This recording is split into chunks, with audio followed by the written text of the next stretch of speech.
Topic का नाम हो जाएगा किरचॉफ के नियम तथा वैद्युत परिपथ। ये तो टॉपिक का नाम है, लेकिन बेटा टॉपिक के नाम से इस चैप्टर पे तुरंत वहीं नहीं पहुंच जाओगे जहां टॉपिक स्टार्ट हो गया है। ठीक है, तुरंत वहीं नहीं पहुंचना जहां टॉपिक स्टार्ट है। आपको सबसे पहले कुछ छोटी छोटी चीजों के बारे में जानकारी लेना जरूरी है, जैसे कि पहला आपके सामने लिखा हुआ है वैद्युत सेल। वैद्युत सेल क्या होता है? सबसे बड़ी बात, उसमें सिंपली एक बैटरी लगाई जाती है। एक बैटरी लगाई जाती है, उस बैटरी में ऐसा कुछ तो होता होगा, उस बैटरी में ऐसा कुछ तो होता होगा कि वो धारा का प्रवाह करता होगा। सोचो कुछ तो होता होगा ना, करंट तो तुमको चाहिए, डिवाइस को चलाने के लिए तुमको करंट चाहिए, लेकिन वो करंट मिला कहां से? तुमको बैटरी से मिला। यानी बैटरी में एक प्लस बना है, एक माइनस बना है। बैटरी में एक प्लस बना है और एक माइनस बना है, आप वही लगा करके धारा का प्रवाह कर दे रहे हो। तो ऐसी क्या चीज है बैटरी के अंदर? तो छोटी वाली लाइन रहेगी, छोटी लाइन रहेगी, वो हमेशा माइनस करेगी, जो बड़ी लाइन रहेगी वो हमेशा प्लस करेगी। छोटी वाली लाइन हमेशा माइनस का, बड़ी वाली लाइन हमेशा प्लस का। ठीक है, और वैद्युत वाहक बल की दिशा हमेशा कहां रहेगा? माइनस से प्लस की ओर, मतलब ई की दिशा जो रहेगी वो हमेशा माइनस से किधर रहेगी? प्लस की ओर। क्योंकि क्योंकि जो सेल के अंदर जब धनावेशों की जो दिशा देखी जाती है, आज आपके लिए वैद्युत धारा, करंट, इलेक्ट्रिसिटी का लेक्चर नंबर 5 रखा है। लेक्चर नंबर 5 से पहले जो लेक्चर नंबर 4 तक हुए हैं कहानी, लेक्चर नंबर 4 तो कल लेक्चर नंबर 3 तक के सवालों की पूरी एक प्रैक्टिस थी, जिसमें हम लोगों ने आपको कल बहुविकल्पी कराया, और बहुविकल्पी मैंने बहुत ताबड़तोड़ तरीके से कंप्लीट कराया, जिसमें हायर लेवल के क्वेश्चन मैंने आपको लगवाए हैं। आज हम लोग कंप्लीट क्या करेंगे? आज हम लोग पढ़ेंगे नया चीज। आज नई चीज स्टार्ट की जाएगी। करंट इलेक्ट्रिसिटी हमारे पूरे चैप्टर का नाम है, और ये चैप्टर भी दो भाग में टूटा हुआ, वैद्युत चालन में टूटा हुआ था, और एक टूटा है किरचॉफ के नियम पे। हम लोग किरचॉफ नियम में एंट्री कर जाएंगे, लेकिन डायरेक्ट किरचॉफ का नियम शुरू नहीं हो जाएगा। आपको पढ़ना पड़ेगा सेल क्या होता है। सेल जानते हो? बैटरी, बैटरी जानते हो? वो सारी चीजें आज हमें पढ़नी है। सेल क्या होता है, पहले हम लोग आज सेल के बारे में पूरा सीखेंगे, सारी चीजें जानेंगे। सेलों का संयोजन कैसे करते हैं, टर्मिनल विभवांतर क्या होता है, विद्युत वाहक बल क्या होता है, ये सारी चीजें A to Z तरीके से मैं आपको सिखाते हुए चलूंगा, और फिर आगे लेके चलूंगा आपको किरचॉफ के नियम पे। चलिए, लेक्चर नंबर 5 में आप सभी का स्वागत है। आप सभी का स्वागत है। जैसा कि मैंने बताया कि सारी ही चीजें बिहार के लिए, यूपी के लिए, राजस्थान के लिए, एमपी के लिए, छत्तीसगढ़ और उत्तराखंड सबके लिए हैं। अगर आप हिंदी मीडियम से हैं और आप किसी भी बोर्ड से पढ़ाई कर रहे हैं, तो आपके लिए सारे कंटेंट बहुत बेहतरीन है, सारे ही कंटेंट बहुत बेहतरीन है। चलिए बेटा, देखिए टॉपिक का नाम जो है, वो टॉपिक का नाम तो है किरचॉफ के नियम और वैद्युत परिपथ। किरचॉफ के नियम है और वैद्युत परिपथ, ये आपके टॉपिक का नाम है। ठीक है, ये आपके टॉपिक का नाम है। टॉपिक का नाम हो जाएगा, हाँ चलिए खुश रहिए, बिल्कुल खुश रहिए। चलिए भाई, टॉपिक का नाम हो जाएगा किरचॉफ के नियम तथा वैद्युत परिपथ। ये तो टॉपिक का नाम है, लेकिन बेटा टॉपिक के नाम से इस चैप्टर पे तुरंत वहीं नहीं पहुंच जाओगे जहां टॉपिक स्टार्ट हो गया है। ठीक है, तुरंत वहीं नहीं पहुंचना जहां टॉपिक स्टार्ट है। आपको सबसे पहले कुछ छोटी छोटी चीजों के बारे में जानकारी लेना जरूरी है, जैसे कि पहला आपके सामने लिखा हुआ है वैद्युत सेल। वैद्युत सेल क्या होता है? सबसे बड़ी बात कि आपको इस चैप्टर की आवश्यकता क्यों पड़ रही है। जब आपने ओम का नियम पढ़ लिया था, तो आपको किरचॉफ के नियम की आवश्यकता क्यों पड़ गई? ओम का नियम तो आपने पढ़ ही लिया था कि ओम के नियम से हम किसी भी सर्किट में, किसी भी परिपथ में धारा का मान निकाल सकते हैं, विभवांतर निकाल सकते हैं, प्रतिरोध का मान निकाल सकते हैं। तो फिर किरचॉफ के नियम की क्या आवश्यकता पड़ गई सर? अगर आपसे कोई पूछ दे कभी किरचॉफ के नियम की आवश्यकता क्यों पड़ती है, तो कहिएगा जो ओम का नियम है, ओम का नियम है, ओम का नियम किसी भी परिपथ में, किसी भी परिपथ में, या ऐसे रखिए केवल आसान परिपथ में ही काम आ सकता है। केवल आसान परिपथ में काम आएगा, जिसमें दो तीन रेजिस्टेंस लगे होंगे, ऐसे लगा होगा, ठीक है, एक आध बैटरी लगी होगी, तब तो काम आ जाएगा, तब तो अच्छे से काम आएगा।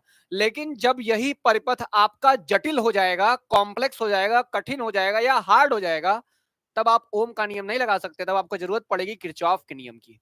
ठीक है, तो किरचॉफ का नियम क्या भाई? किरचॉफ का नियम थोड़ा सा वो स्पेशल वाला है। बर्फी मिलती है, बर्फी दो तरीके की आती है, बर्फी सस्ती वाली भी आती है और महंगी वाली भी आती है। तो ओम का नियम वो सस्ती वाली बर्फी बढ़िया काम करता है, लेकिन जब बर्फी थोड़ी सी महंगी लेनी होती है, तो आपको किरचॉफ के नियम की जरूरत पड़ती है। तो परिपथ जब जटिल हो जाता है, कॉम्प्लेक्स हो जाता है, तो ओम का नियम बहुत लिमिटेड जगह पे काम करता है। थोड़ा और ब्रॉड जगह पे, स्पेशल जगहों पे लगाने के लिए आपको किरचॉफ के नियम की आवश्यकता पड़ेगी। ठीक है, किरचॉफ के नियम की आवश्यकता पड़ेगी। चलिए, शुभम बोल रहे हैं, यह एक ऐसी युक्ति होती है जो रासायनिक अभिक्रिया को विद्युत ऊर्जा में बदल सकती है। विद्युत सेल में एक द्रव होता है जिससे हम लोग विभिन्न धातुओं के, हाँ ठीक है, ठीक है, सही सही बात लिखा है, एकदम एकदम सही लिखा है। चलिए, एक ऐसी युक्ति जो रासायनिक ऊर्जा को विद्युत ऊर्जा में बदल सकती है, विद्युत सेल कहलाती है। बहुत बढ़िया जवाब। ठीक है, आयुष श्रीवास्तव, अब ज्यादा लेट नहीं है, चलिए आसानी से आए हैं, जल्दी नहीं है, मतलब ठीक है, बहुत लेट नहीं आया, टाइम से आए हैं। चलिए देखिए, मैं ये कह रहा हूं आपको सबसे पहले इस चैप्टर की आवश्यकता इसलिए पड़ रही है क्योंकि ओम का नियम बहुत लिमिटेड जगह पे काम करता है। मैं बहुत ही अच्छे तरीके से आपको चैप्टर भी समझाने वाला हूं, जितना भी क्लास चलेगा आप देखते रहिएगा, बहुत ही बेहतरीन तरीके से आपको समझाऊंगा आज की क्लास में। ठीक है, चलिए फटाफट आप सेशन को शेयर कर दीजिए, वीडियो को लाइक करिए ताकि हम लोग आगे बढ़ पाए। चलिए देखिए, सुनिए, मैंने कहा ओम का नियम बहुत लिमिटेड जगह पे काम करता है, उसको थोड़ा स्पेशल केस में लाने के लिए हमको किरचॉफ के नियम की आवश्यकता पड़ती है। लेकिन इस चैप्टर में डायरेक्ट किरचॉफ का नियम नहीं आएगा। सबसे पहले आएगा आपके पास वैद्युत सेल। सबसे पहले आपके पास आएगा वैद्युत सेल क्या होता है। देखिए, वैद्युत सेल क्या होता है, आपने रिमोट देखा है घर में, रिमोट देखा है, घड़ी देखी है, या ऐसे रिमोट कंट्रोल कार देखे होंगे ना। उसमें सिंपली एक बैटरी लगाई जाती है, एक बैटरी लगाई जाती है। उस बैटरी में ऐसा कुछ तो होता होगा, उस बैटरी में ऐसा कुछ तो होता होगा कि वो धारा का प्रवाह करता होगा। सोचो कुछ तो होता होगा ना। करंट तो तुमको चाहिए, डिवाइस को चलाने के लिए तुमको करंट चाहिए, लेकिन वो करंट मिला कहां से? तुमको बैटरी से मिला। यानी बैटरी में एक प्लस बना है, एक माइनस बना है। बैटरी में एक प्लस बना है और एक माइनस बना है, आप वही लगा करके धारा का प्रवाह कर दे रहे हो। तो ऐसी क्या चीज है बैटरी के अंदर जो धारा का प्रवाह कर रही है? देखिए, वैद्युत सेल क्या है? वैद्युत सेल क्या होता है? वैद्युत सेल एक ऐसी युक्ति होती है, युक्ति का मतलब एक ऐसी योजना होती है, ऐसी प्लानिंग करती है अपने अंदर में। ये कहता है कि हम रासायनिक ऊर्जा को वैद्युत ऊर्जा में कन्वर्ट कर देंगे। ये कहता है कि मेरे अंदर पूरी तरीके से केमिस्ट्री वाली चीज होगी। तो ये कहता है कि रासायनिक ऊर्जा को, ये कहता है कि हम भाई रासायनिक ऊर्जा को किस में बदल देंगे भाई? वैद्युत ऊर्जा में बदल देंगे। अगर कोई ऐसा युक्ति है जो रासायनिक ऊर्जा को वैद्युत ऊर्जा में बदल दे, तो उसे क्या कहा जाएगा? हम लोग वैद्युत सेल कहा जाएगा। और क्या होता है वैद्युत सेल, जरा एक बार और ध्यान से सुनिएगा। वैद्युत सेल, बेटा देखो, एक बैटरी, एक डिब्बे की तरह ऐसा स्ट्रक्चर है। इसमें क्या है? इसमें दो रॉड लगे हुए हैं, इसमें दो रॉड लगे हुए हैं। वैद्युत सेल में क्या है बेटा? दो रॉड लगे हुए हैं, दो रॉड लगे हुए हैं। इन रॉड को क्या बोला जाता है? इन रॉड को बोलते हैं इलेक्ट्रोड। क्या बोलते हैं बेटा? इलेक्ट्रोड बोलते हैं, या प्लेट होता है। चाहे इलेक्ट्रोड होगा चाहे प्लेट होगा। अगर क्षण तरीके का है, क्षण की तरीके से है, तो उसे बोलिए इलेक्ट्रोड, या इसी को हम लोग क्या कहेंगे बेटा आगे चल के? फिर प्लेट बोलेंगे। क्या बोलेंगे? प्लेट रहेगा। ये जो पूरा सिस्टम है, ये जो क्षण है, ये क्षण किसी लिक्विड के अंदर डुबाए रहते हैं। ये जो क्षण होते हैं ये किसी लिक्विड के अंदर डुबाए रहते हैं। और जो लिक्विड होता है उस लिक्विड को क्या बोलते हैं? लिक्विड के अंदर भरा होता है। पूरा का पूरा सिस्टम जो रहता है ये लिक्विड के अंदर भरा होता है, किसी न किसी द्रव के अंदर भरा रहेगा। इस द्रव को बोलते हैं वैद्युत अपघट्य। क्या बोलते हैं बेटा? इस द्रव को बोलते हैं, जो द्रव यूज किया गया है, इस द्रव को बोलते हैं वैद्युत अपघट्य। क्या बोलते हैं? वैद्युत अपघट्य। इसको बोलते हैं वैद्युत अपघट्य। सारी की सारी रासायनिक क्रिया इसी वैद्युत अपघट्य के अंदर होता है। ये करता क्या है? इसमें क्या होगा बेटा? देखना, इसमें होगा क्या? जब हम एक टंकी ले लेंगे, मान लो एक सेल ले लिया, एक बैटरी ले लिया, उसका खोखले जैसा एक स्ट्रक्चर हो गया, उस स्ट्रक्चर के अंदर मैंने क्या कर दिया? दो क्षण भर दी, दो क्षण भर दी। इन दो क्षणों को क्या बोलते हैं? इलेक्ट्रोड बोलते हैं या प्लेट बोलते हैं। ये पूरा का पूरा सिस्टम एक द्रव के अंदर रखा होता है। इस द्रव को बोला जाता है वैद्युत अपघट्य। क्या बोलते हैं बेटा? वैद्युत अपघट्य बोलते हैं। ये वैद्युत अपघट्य ऐसा जादूनुमा कार्य करता है कि ये एक प्लेट के ऊपर प्लस बनाता है और दूसरे प्लेट के ऊपर क्या बनाता है बेटा? माइनस। क्या बनाएगा? एक पे प्लस बना देगा और एक पे क्या बना देगा? माइनस बना देगा। यानी यानी कि ऐसी रासायनिक क्रिया होती है सेल के अंदर, ऐसी रासायनिक क्रिया सेल के अंदर होती है कि सेल के एक क्षण पे पॉजिटिव चार्ज आता है और एक क्षण पे क्या आएगा? Negative charge. वो रासायनिक अभिक्रिया करती कौन है? वैद्युत अपघट्य। कौन करता है? वैद्युत अपघट्य। वैद्युत अपघट्य की वजह से एक प्लेट पे क्या आ जाएगा? पूरा प्लस आ जाएगा, और दूसरे वाले प्लेट या दूसरे वाले छड़ पे क्या आ जाएगा? पूरा का पूरा माइनस आ जाएगा। अगर आप इस प्लस वाले प्लेट को ले जा करके किसी भी एक सिस्टम से जोड़ दोगे, तार से जोड़ दोगे, तो इस चीज के अंदर धारा का प्रवाह स्टार्ट हो जाएगा। किसका हो जाएगा बेटा? धारा का प्रवाह शुरू हो जाता है। मतलब कि वैद्युत अपघट्य ने रासायनिक अभिक्रिया करके इलेक्ट्रोड के ऊपर प्लस बनाया और दूसरे इलेक्ट्रोड के ऊपर माइनस बनाया। अगर इन दोनों इलेक्ट्रोडों को आप तार से जोड़ देंगे, अगर दोनों इलेक्ट्रोडों को तार से क्या कर देंगे? जोड़ देंगे, तो तार से जोड़ने के बाद उस परिपथ में धारा का प्रवाह स्टार्ट हो जाएगा। क्या हो जाएगा बेटा? धारा का प्रवाह शुरू हो जाएगा। ठीक है, बिल्कुल सही। विद्युत धारा का प्रवाह करने पर आयन देता है, दैट इज विद्युत अपघट्य। बहुत बढ़िया। चलिए, हरेंद्र बिश्नोई का आंसर भी एकदम सही है। ठीक, ठीक है, चलिए। हाँ, एनोड और कैथोड बोलते हैं। एनोड और क्या बोलेंगे? कैथोड बोलेंगे। चलिए, गौतम कुमार। बिल्कुल, मैं बढ़िया हूँ, एकदम एकदम बढ़िया हूँ। आप लोग बताइए, आप लोग कैसे हैं? आप लोग भी अच्छे ही होने चाहिए भाई, आप लोग भी अच्छे होने चाहिए। देखिए, बैटरी क्या करती है, सेल क्या करता है? सेल रासायनिक ऊर्जा को वैद्युत ऊर्जा में कन्वर्ट कर देता है। क्या करेगा बेटा? सेल जो होता है वो रासायनिक ऊर्जा को विद्युत ऊर्जा में कन्वर्ट करता है। हमने ये कहा कि रासायनिक ऊर्जा बनती किसके अंदर है बेटा? वैद्युत अपघट्य के अंदर बनता है। किसके ऊपर? वैद्युत अपघट्य, जिसे हम लोग इलेक्ट्रोलाइट कहते हैं। क्या बोलते हैं बेटा? इलेक्ट्रोलाइट कहते हैं। क्या बोलते हैं? इलेक्ट्रोलाइट बोलते हैं। यही हमारा वैद्युत अपघट्य है। हमने कहा ये वैद्युत अपघट्य एक क्षण के ऊपर प्लस बनाता है, दूसरे क्षण के ऊपर क्या बनाएगा? माइनस बनाएगा। माइनस बनाएगा। एक प्लस एक माइनस हो गया, इसलिए जब आप प्लस और माइनस को एक तार से जोड़ देंगे, क्या करेंगे बेटा? एक तार से जोड़ देंगे, तो एक तार से जोड़ने के बाद इस पूरे के पूरे परिपथ में क्या प्रवाहित होगी? धारा प्रवाहित होगी, क्योंकि आवेश का प्रवाह शुरू हो जाता है। आवेश का प्रवाह स्टार्ट हो जाएगा, इसलिए इसको क्या बोलेंगे? इसे बोलेंगे एक वैद्युत सेल। यही हमारा क्या बेटा? एक वैद्युत सेल है। ठीक है, ये क्या है? एक वैद्युत सेल है। तो इसकी पूरी परिभाषा क्या लिखेंगे? बताइए पूरी की पूरी परिभाषा कैसे लिखी जाएगी? वैद्युत सेल एक ऐसी युक्ति होती है, एक ऐसी युक्ति होती है जो रासायनिक ऊर्जा को किसमें बदल देती है बेटा? वैद्युत ऊर्जा में बदल देती है। ठीक है, चलिए तो परिभाषा लिखा जाए। परिभाषा लिखा जाए, वैद्युत सेल क्या है? देखिए, ठीक है, वैद्युत सेल, ठीक है।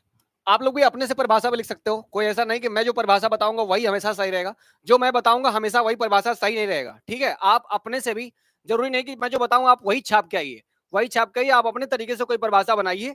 ठीक है, कोई तरीका, अपना तरीका परिभाषा बनाइए, वो एकदम सही रहेगा। अपने शब्दों में लिखी गई चीजें हमेशा सही रहती हैं। चलिए, उस तरीके से याद करेंगे तो आपको याद भी रहेगा। ठीक है, याद भी रहेगा और सब कुछ सही तरीके से चलेगा भी। चलिए, संध्या सिंह भी क्लास में है। तो वैद्युत सेल एक ऐसी युक्ति है, लिखिए, वैद्युत सेल एक ऐसी युक्ति है। देखिए, वैद्युत सेल, वैद्युत सेल एक ऐसी युक्ति है, एक ऐसी युक्ति है, एक ऐसी युक्ति है जो जो रासायनिक ऊर्जा को, जो रासायनिक ऊर्जा को, रासायनिक ऊर्जा को वैद्युत ऊर्जा में बदलकर, रासायनिक ऊर्जा को वैद्युत ऊर्जा में बदलकर, ऊर्जा में बदलकर परिपथ में, परिपथ मतलब सर्किट में, ठीक है, परिपथ में आवेश प्रवाह, आवेश का प्रवाह, आवेश का प्रवाह, आवेश का प्रवाह निरंतर बनाए रखती है। आवेश का प्रवाह, आवेश का प्रवाह निरंतर बनाए रखती है। आवेश का प्रवाह निरंतर, निरंतर बनाए रखती है, बनाए रखती है। बात समझ गए? क्या है ये वैद्युत सेल? वैद्युत सेल एक ऐसी युक्ति होती है जो रासायनिक ऊर्जा को वैद्युत ऊर्जा में बदल देगी, बदल देगी, और बदलकर, बदलकर, बदलकर परिपथ में, परिपथ में आवेश का प्रवाह निरंतर बनाए रखती है, जिससे उसमें धारा ब्रेक नहीं होती, धारा का कोई टूट नहीं होगा, लगातार धारा उसमें बहती रहती है। लगातार धारा क्या होगी बेटा? बहती रहती है। बात समझ गए? यानी सिंपल बात ये हो गई, सिंपल बात ये हो गई, अगर एक स्ट्रक्चर बना दिया जाए, स्ट्रक्चर बना दूं मैं, तो देखिए स्ट्रक्चर में क्या रहेगा बेटा? यहाँ पे उसका खोखला रहेगा जो बाहर से बैटरी का खोखला होता है। इसके अंदर एक रॉड बना दीजिए, एक रॉड बना दीजिए इसके अंदर, यहाँ पे एक रॉड बनाइए और एक रॉड बनाइए बगल में, एक रॉड बनाइए बगल में। ठीक, रॉड बगल में हो गया। मैंने कहा एक धनावेशित है, एक पूरी तरीके से धनावेशित हो गया, और एक क्या हो जाएगा? ऋणावेशित हो जाएगा, एक ऋणावेशित हो जाएगा। इन दोनों रॉड का नाम क्या रहेगा? इन दोनों रॉड का नाम रहेगा क्या? इलेक्ट्रोड। इनका नाम क्या रहेगा बेटा? इलेक्ट्रोड बोलेंगे, इनको बोला जाएगा इलेक्ट्रोड। चलो, ये तो इलेक्ट्रोड हो गए, इलेक्ट्रोड बोलेंगे, या ये प्लेट के तरीके से भी हो सकते हैं। क्या हो सकते हैं? प्लेट की तरह से भी हो सकते हैं। इलेक्ट्रोड होंगे चाहे प्लेट होंगे। ठीक है, इनको हम इलेक्ट्रोड बोलेंगे चाहे प्लेट बोलेंगे। बात समझ गए? चाहे इलेक्ट्रोड बोलो चाहे प्लेट बोलो। चलिए ठीक है, अब देखिए ये पूरा का पूरा सिस्टम जो रहेगा वो बंद रहेगा किसी चीज के अंदर, किसके? द्रव के अंदर। ये पूरा का पूरा एक द्रव के अंदर भरा होगा। इस द्रव को बोला जाएगा वैद्युत अपघट्य। क्या बोलेंगे? इस द्रव को बोलेंगे वैद्युत अपघट्य। क्या बोलेंगे बेटा? वैद्युत अपघट्य। चलिए, इस द्रव को बोला जाएगा वैद्युत अपघट्य। क्या रहेगा ये? वैद्युत अपघट्य। नाम लिख लीजिए, नाम लिख लीजिए कि द्रव जो भरा गया है, जो द्रव भरा हुआ है, द्रव है, जो द्रव है वो क्या है? वैद्युत अपघट्य है, वैद्युत अपघट्य है। बात समझ में आ गई? ये वैद्युत अपघट्य है। चलिए ठीक है, इतना एकदम सही है। हमने क्या कहा? ये सेल है, ये पूरा का पूरा क्या है बेटा? एक वैद्युत सेल है। ये पूरा का पूरा क्या है? एक वैद्युत सेल है। और इस वैद्युत सेल में जो दोनों रॉड रखी गई हैं, रॉड रखी गई, रॉड को बोलते हैं इलेक्ट्रोड। जो लिक्विड अंदर भरा गया है, इस लिक्विड को क्या बोलेंगे? वैद्युत अपघट्य। और काम क्या करेगा? याद रखिएगा, काम हमेशा क्या करेगा? रासायनिक ऊर्जा को, किसको बेटा? रासायनिक ऊर्जा को, रासायनिक ऊर्जा को किसमें बदल देगा? ये विद्युत ऊर्जा में बदल देगा। किसमें? विद्युत ऊर्जा में बदल देगा। तो हमारा सेल का काम यही होता है कि रासायनिक ऊर्जा को तुमको किसमें बदलना है बेटा? विद्युत ऊर्जा में कन्वर्ट कर देना है। चलिए, माधुरी गौतम भी आ गई क्लास में। हाँ, बहुत बहुत तरीके से इसमें पॉजिटिव और नेगेटिव जो अलग अलग टूट जाए प्रांशों, हम लोग उसका इस्तेमाल कर सकते हैं। ठीक है, ZnSO4 हो जाएगा, H2SO4 हो जाएगा, NaCl भी हो जाएगा। ठीक, इनका इस्तेमाल किया जा सकता है। नहीं नहीं, कोई भी द्रव नहीं लेंगे जिसमें पॉजिटिव एंड नेगेटिव चार्जेस टूट जाते हैं। नमक को पानी में आप घोलते हो तो उसके पॉजिटिव और नेगेटिव आयन अलग हो जाते हैं ना, वो आयन बना लेता है। तो वैसे ही किसी पदार्थ का इस्तेमाल करना होता है इलेक्ट्रोलाइट बनाने के लिए। इलेक्ट्रोलाइट यानी कि वैद्युत अपघट्य बनाने के लिए इसी का इस्तेमाल करना होता है। अच्छा, मैंने एक चीज पढ़ाई थी आपको, एक चीज मैंने पढ़ाई थी आपको कि वैद्युत अपघट्य, वैद्युत अपघट्य पर ताप का क्या प्रभाव पड़ता है? बताइए जरा। इलेक्ट्रोलाइट पे ताप का क्या प्रभाव पड़ता है? जिन लोगों ने मेरे लेक्चर नंबर 3 का क्लास किया होगा उनको जरूर पता होगा कि वैद्युत अपघट्य का, वैद्युत अपघट्य पर ताप का क्या प्रभाव पड़ता है? इसके प्रतिरोध का मान कम हो जाएगा कि ज्यादा हो जाएगा? इसकी चालकता का मान कम होगा कि ज्यादा हो जाएगा? बताइए, कौन बताएगा? वैद्युत अपघट्य पर ताप का क्या प्रभाव पड़ेगा? मान लीजिए अपघट्य है, लिक्विड इसके अंदर भरा हुआ है, द्रव है, और हम इस द्रव को नीचे से गर्म कर दें, गर्म कर दें, तो बताइए जरा इसके प्रतिरोध का मान घट जाएगा या बढ़ जाएगा? कौन बताएगा? इसके प्रतिरोध का मान, प्रतिरोध, चालकता बढ़ जाएगी, ठीक है, चालकता बढ़ जाएगी। बिल्कुल, जो लोग बता रहे हैं कि चालकता बढ़ जाएगी, वो लोग एकदम सही बता रहे हैं। देखिए मैंने क्या बताया था, मैंने बताया था ना कि जब भी आप लिक्विड को गर्म करते हो तो उसका गाढ़ापन कम हो जाता है, मतलब श्यानता कम हो जाती है। और कोई भी चीज श्यानता कम हो जाएगी तो आसानी से बह के चला जाएगा, ढीला हो जाएगा ना, बह जाएगा। अब बह के चला जाएगा अगर, तो आसानी से फ्लो कर जाएगा और आवेश का प्रवाह आसानी से हो जाएगा, तो धारा का मान भी बढ़ जाएगा, यानी प्रतिरोध कम हो जाएगी, चालकता का मान बढ़ जाएगा। ठीक है, चालकता का मान क्या हो जाएगा, बढ़ जाएगा। ताप बढ़ाने पर विद्युत अपघट्य की चालकता क्या हो जाती है, बढ़ जाती है। बहुत बढ़िया, चलिए बहुत बढ़िया जवाब दिया मिश्रा जी ने। ठीक है, चलिए वैद्युत सेल के बारे में आप जान गए, वैद्युत सेल के बारे में आप जान गए। तो चलिए अगले टॉपिक पे आइए कि वैद्युत सेल का विद्युत वाहक बल किसे कहते हैं। सेल का विद्युत वाहक बल किसे कहते हैं। कभी कभी आपसे छोटे नंबर में इनकी परिभाषा पूछ दी जाती है, कभी कभी आपसे छोटे छोटे नंबर में इनकी परिभाषा पूछ जाती है कि बताइए वैद्युत सेल क्या होता है। मैंने ये वाला इसलिए कराया ताकि आपको एमसीक्यू अगर पूछे, कुछ बहुविकल्पी आए, इससे तो आप आराम से कर लीजिएगा, आराम से कर लीजिएगा कि वैद्युत सेल क्या करता है, रासायनिक ऊर्जा को वैद्युत ऊर्जा में बदलता है। ठीक है, उल्टा ना करिएगा कभी। चलिए देखिए, अब सेल का विद्युत वाहक बल क्या होता है, सेल का विद्युत वाहक बल होता क्या है। हम आपसे एक बात ये कह रहे हैं, हम आपसे सिंपल से एक बात ये कहते हैं कि जब भी आप किसी भी आवेश को एक स्थान से दूसरे स्थान पर लेके जाते हो तो आपको कुछ कार्य करना पड़ता है, कार्य करना पड़ता है। सेल भी क्या करती है, सेल जिस डिवाइस में लगती है, जिस उपकरण में आप सेल लगाते हो, तो वो सेल क्या करती है, आवेश का प्रवाह उस परिपथ में कराती है। आवेश का प्रवाह उस परिपथ में कराने के लिए क्या लगेगा बेटा, कार्य करना पड़ेगा, कार्य करना पड़ेगा। तो वो कार्य करेगा कौन, वो कार्य करती है बैटरी। कौन करती है, बैटरी करती है, बैटरी करती है। तो जितना वोल्टेज वो तुमको देगी, जितना वोल्टेज वो तुमको देगी ताकि तुम आवेश का प्रवाह परिपथ में आसानी से करा पाओ, उसी बल को हम लोग क्या बोलते हैं, वैद्युत वाहक बल बोलते हैं। याद रखिएगा, बच्चे हमेशा कंफ्यूज होते हैं इसके मात्रक में। किसमें बेटा, मात्रक में। कहते हैं सर ये एक तरीके का बल है, क्या है, एक तरीके का बल है। विद्युत वाहक बल एक तरीके का क्या दिखता है उनको, बल दिखता है। लेकिन याद रखिए विद्युत वाहक बल किसी तरीके का बल नहीं है, फोर्स नहीं है, किसी भी तरीके का फोर्स नहीं है। इसको ऐसे मात्रक मत नापिए जो बल का मात्रक होता है। मतलब कई बच्चे कहते हैं इसका मात्रक न्यूटन होना चाहिए, लेकिन बल का मात्रक न्यूटन होता है, ठीक है, लेकिन विद्युत वाहक बल कोई बल नहीं है, इसलिए इसका मात्रक न्यूटन नहीं होगा, इसलिए इसका मात्रक न्यूटन नहीं होगा। तो बताइए जरा, बताइए मात्रक होना क्या चाहिए। मैंने कहा कि मान लीजिए आपके पास ये बैटरी है, ये घड़ी है, घड़ी है, इसके पास मान लीजिए एक बैटरी आपने यहां से लगा दी, एक बैटरी आपने यहां से लगा दी। हम मान लीजिए चलिए आपने यहाँ एक सेल लगा दिया, एक सेल लगा दिया। मैं बताऊंगा अभी सेल और बैटरी में क्या अंतर है, सेल में और बैटरी में अंतर है। देखिए यहाँ सेल में और बैटरी में अंतर है, सेल लगाते हैं उसमें आवेश का प्रवाह शुरू हो जाएगा, आवेश का प्रवाह क्या हो जाएगा, शुरू हो जाएगा, आवेश प्रवाह होने लगेगा। तो बताओ ये आवेश का प्रवाह कराया किसने, सेल ने कराया। अगर आवेश का प्रवाह करा रहा है तो सेल को क्या करना पड़ेगा, कुछ कार्य करना पड़ेगा, कार्य करना पड़ेगा।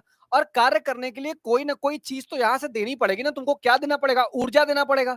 वो ऊर्जा देता कौन है, सेल देता है। यानी कि जो कार्य आवेश का तुम प्रवाह कराना चाह रहे हो, जो आवेश का प्रवाह आप कराना चाह रहे हैं, उसके लिए आपको ऊर्जा देनी पड़ेगी, ऊर्जा देनी पड़ेगी। वो ऊर्जा देगा कौन, बैटरी देगा। ऊर्जा कौन देगा, बैटरी देगा। तो मैं यही तो कह रहा हूं कि जो ऊर्जा मिलेगी वो बैटरी से मिलेगी। तो जो ऊर्जा तुमको बैटरी दे रही है वही क्या रहेगा, सेल का विद्युत वाहक बल रहेगा। मतलब जो ऊर्जा तुमको बैटरी से प्राप्त होगी उसको बोलेंगे बैटरी का विद्युत वाहक बल या सेल का विद्युत वाहक बल। बताइए क्लियर है बताइए क्लियर है, ठीक है। चलिए नहीं पता तो बताया जाएगा, नहीं पता तो बताया जाएगा, लेकिन बताइए पहले विद्युत वाहक बल क्लियर हुआ कि नहीं, विद्युत वाहक बल क्लियर हुआ कि नहीं। विद्युत वाहक बल का मतलब होता है कि सेल से जो ऊर्जा मिलती है उस ऊर्जा का इस्तेमाल आवेश को लगातार परिपथ में घुमाने में किया जाता है। ठीक है, तो जो ऊर्जा आपको बैटरी से मिल रही है जिसके हेल्प से आप आवेश को पूरे परिपथ में घुमा पा रहे हो, उसी ऊर्जा को क्या बोलेंगे, वैद्युत वाहक बल बोलेंगे।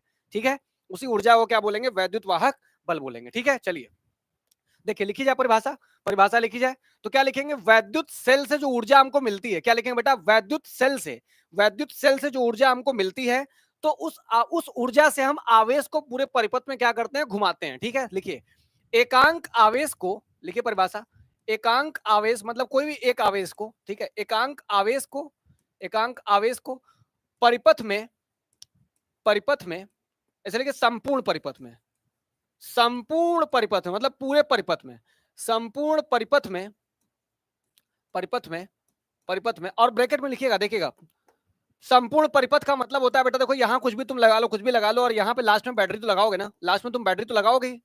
तो पूरे इलेक्ट्रॉन को मतलब आवेश को यहां से लेके यहां से लेके यहां से लेके पूरे बैटरी के अंदर तक, बैटरी के अंदर तक पूरे परिपथ में, ऐसा नहीं कि बस यहां से निकले यहां गए और यहां आगे रुक गए, ऐसा नहीं, बैटरी के अंदर भी अगर किसी भी एकांक आवेश को पूरे परिपथ में बैटरी सहित, यानी कि लिखिए लास्ट में सेल सहित, सेल सहित अगर आप क्या करते हो, अगर आप किसी भी एकांक आवेश को संपूर्ण परिपथ में यानी कि सेल सहित निरंतर निरंतर प्रवाहित करने के लिए निरंतर निरंतर प्रवाहित करने के लिए निरंतर एकांक आवेश को संपूर्ण परिपथ में सेल सहित निरंतर प्रवाहित करने के लिए निरंतर प्रवाहित करने के लिए निरंतर प्रवाहित करने के लिए सेल से या सेल द्वारा प्राप्त ऊर्जा को प्राप्त ऊर्जा को प्राप्त ऊर्जा को सेल का विद्युत वाहक बल कहा जाता है। सेल का विद्युत वाहक बल कहा जाता है। क्या बोलते हैं? सेल का विद्युत वाहक बल। अर्थात इसी को हम लोग इंग्लिश में क्या बोलते हैं बेटा? इसी को इंग्लिश में बोलते हैं इलेक्ट्रोमोटिव फोर्स। क्या बोलते हैं? मोटिव फोर्स, या फिर इसी को शॉर्ट फॉर्म में कहते हैं ईएमएफ। क्या बोलते हैं बेटा? ईएमएफ। क्या बोलते हैं? ईएमएफ कहा जाता है। क्या बोला जाता है? ईएमएफ कहा जाता है। बात समझ गए? एकांक आवेश को संपूर्ण परिपथ में, पूरे परिपथ में सेल सहित, एकांक आवेश को संपूर्ण परिपथ में, पूरे परिपथ में सेल सहित निरंतर प्रवाहित करने के लिए सेल द्वारा प्राप्त ऊर्जा को सेल का विद्युत वाहक बल अर्थात इलेक्ट्रोमोटिव फोर्स कहा जाता है। इसे किससे दिखाते हैं बेटा? लिखिए, इसे कैपिटल ई से दिखाया जाता है। अब याद रखिएगा, विद्युत क्षेत्र से मत कहिएगा इसको, ये विद्युत क्षेत्र नहीं है, ये विद्युत वाहक बल है। इसे ई से प्रदर्शित किया जाता है। किसे दिखाते हैं बेटा? इसे ई से प्रदर्शित किया जाता है। किससे दिखाते हैं? इसे ई से प्रदर्शित किया जाता है। तो बताओ जरा, करना क्या पड़ा है? फॉर्मूला क्या हो जाएगा? ई बराबर क्या हो जाएगा? ई बराबर हो जाएगा कार्य करना पड़ा है। और किसके लिए काम करना पड़ा है? एकांक आवेश को ले जाने में कार्य करना पड़ा है।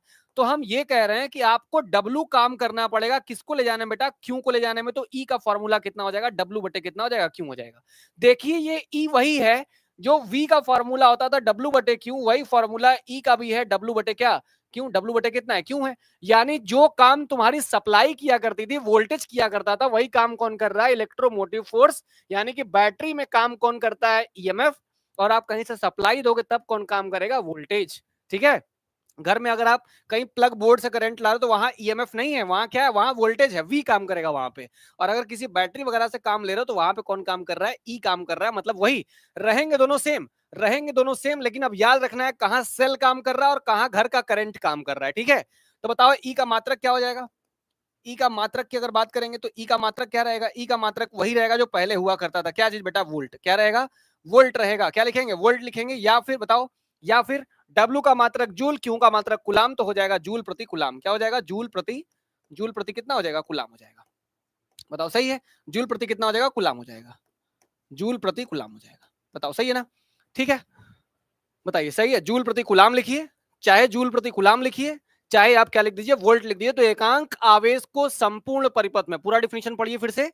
एकांक आवेश को संपूर्ण परिपथ में सेल सहित निरंतर प्रवाहित करने के लिए सेल द्वारा प्राप्त ऊर्जा को सेल का विद्युत वाहक बल अर्थात इलेक्ट्रोमोटिव फोर्स यानी कि ईएमएफ कहा जाता है।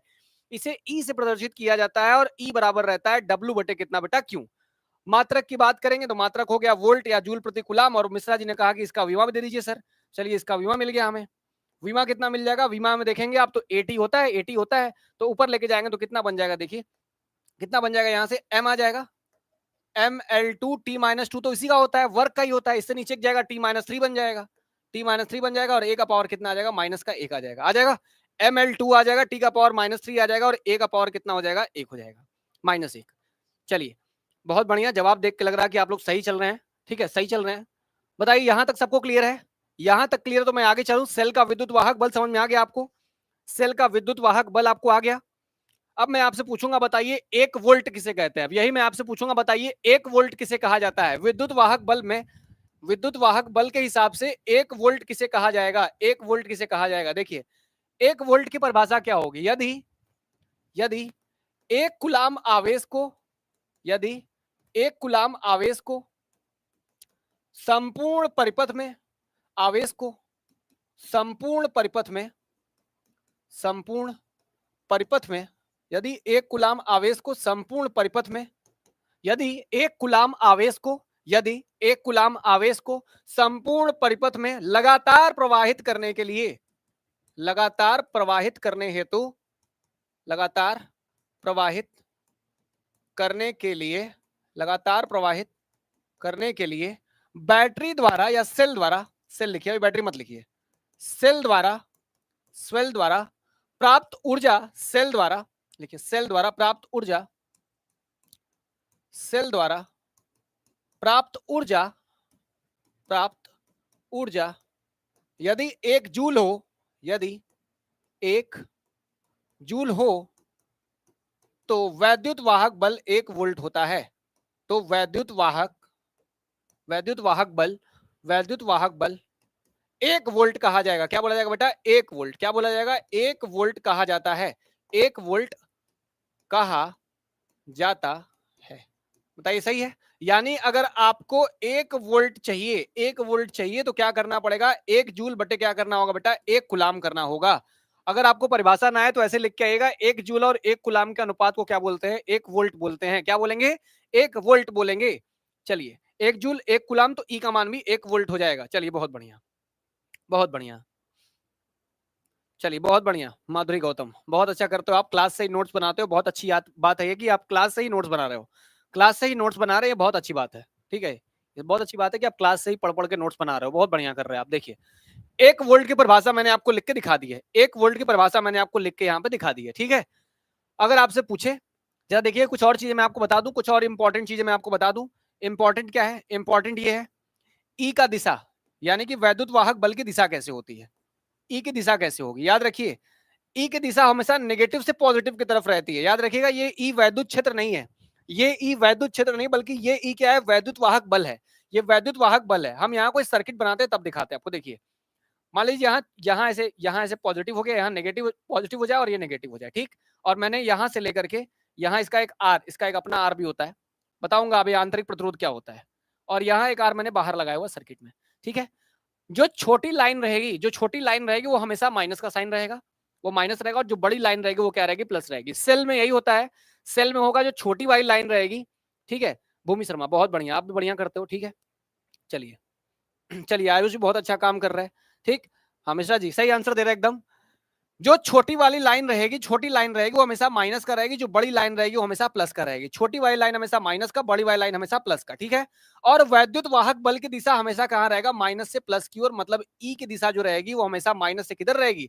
प्लस की ओर। क्योंकि क्योंकि जो सेल के अंदर, सेल के अंदर जब धनावेशों की जो दिशा देखी जाती है वो माइनस से प्लस होती है, इसलिए वैद्युत वाहक बल की दिशा भी माइनस से प्लस ही होती है। तो ये बात आपको जाननी है कि वैद्युत वाहक बल की दिशा देखी जाए अगर, तो सेल में वैद्युत वाहक बल हमेशा माइनस से किधर होता है? प्लस की ओर होता है।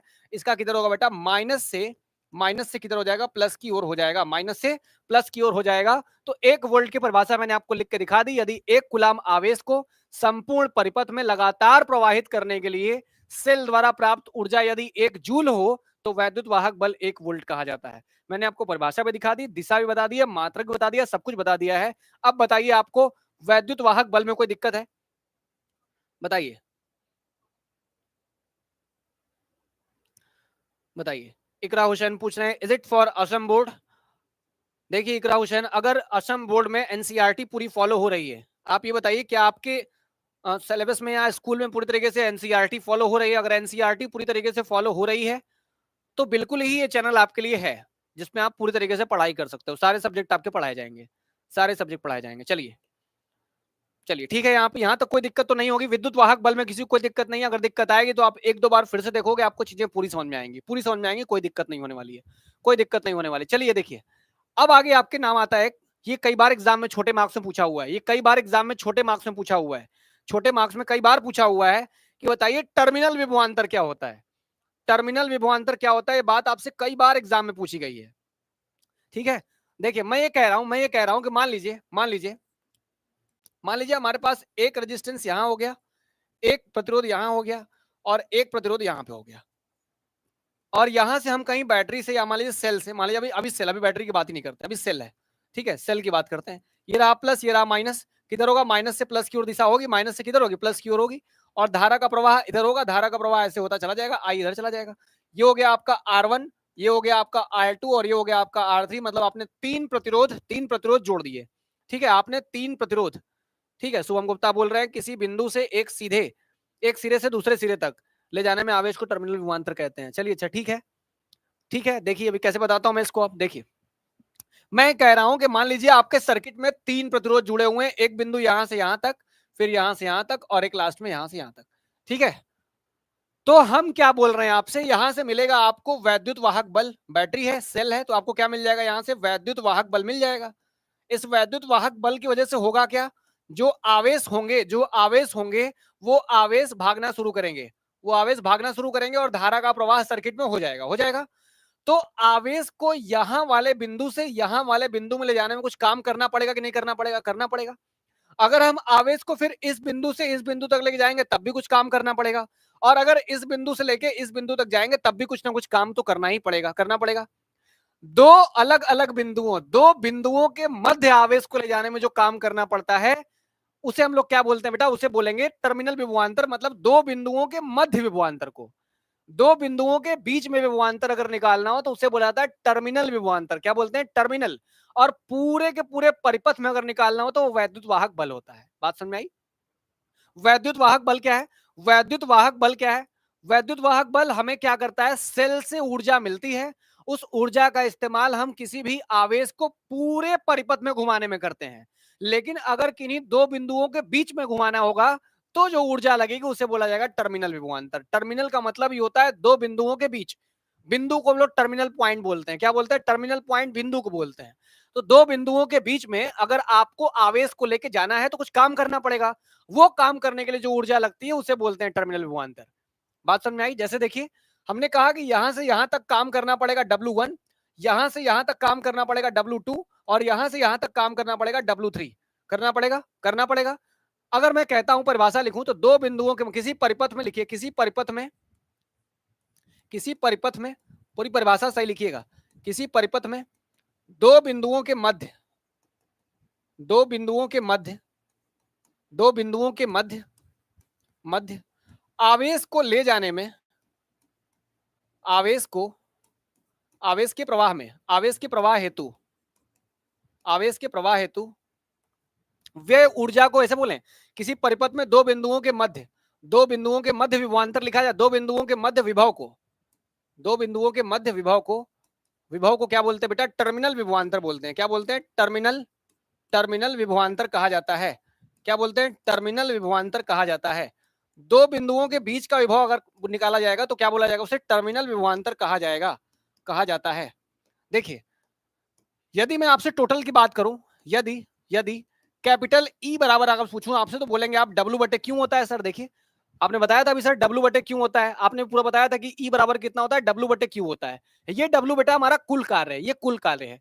अगर मैं बोलूं कि आपको कार्य छोटे छोटे स्टेप में करना है, कार्य इकट्ठा नहीं करना है, कार्य छोटे छोटे स्टेप में करना है, तो आप बोलोगे सर इस टोटल कार्य को तोड़ दीजिए, W1 W2 W3, और जहां तक जाना हो वहां तक चले जाइए। मान लीजिए WN तक जाना है, WN तक चले जाइए। तो ये नीचे क्या हो जाएगा बेटा, नीचे क्या हो जाएगा, पूरा का पूरा आवेश हो जाएगा नीचे आवेश। अगर हम इसको बांट देंगे तो क्या मिलेगा बताओ, W1 बटे क्यू मिलेगा, W2 बटे क्या मिलेगा, क्यू मिलेगा, W2 बटे क्या मिलेगा, क्यू मिलेगा, W3 बटे क्या मिलेगा, क्यू मिलेगा, और ऐसे चलता जाएगा तो लास्ट में WN बटे क्या मिलेगा बेटा, क्यू मिलेगा। अच्छा बताओ, हमने कहा कि विभवांतर में और सेल में एक ही अंतर होता है ना, वैद्युत वाहक बल में। ये सेल को भी लेता है और ये सेल के बाहर लेता है। विभवांतर हमेशा सेल के बाहर होता है, विद्युत वाहक बल सेल को लेके होता है। बात याद रखिएगा, विद्युत वाहक बल हमेशा सेल के साथ होता है और विभवांतर हमेशा सेल के बाहर होता है। तो देखिए, हमने कहा कि यहाँ पे कोई कार्य होगा, यहाँ पे आवेश अगर आएगा तो W बटे क्यू। बताओ जरा, V का फॉर्मूला क्या होता है, V बराबर क्या होता है, W बटे क्यू होता है, W बटे क्यू। तो W1 करोगे तो क्या बनेगा, V1 बनेगा, W2 करोगे तो क्या बनेगा, V2 बनेगा। तो बताइए ये क्या बन जाएगा आपका, तो E बराबर बन जाएगा। तो कैपिटल E बराबर क्या आ जाएगा, बताइए कैपिटल E बराबर क्या आ जाएगा, ये बन जाएगा V1 V2 V3, क्या बन जाएगा लास्ट में बताइए, V1 आ गया प्लस कितना आ गया, V2 आ गया, V3 आ गया, और चलता जाएगा लास्ट में कितना आ जाएगा, Vn आ जाएगा Vn। ठीक है, V1 V2 V3 Vn last तक हो जाएगा Vn तक।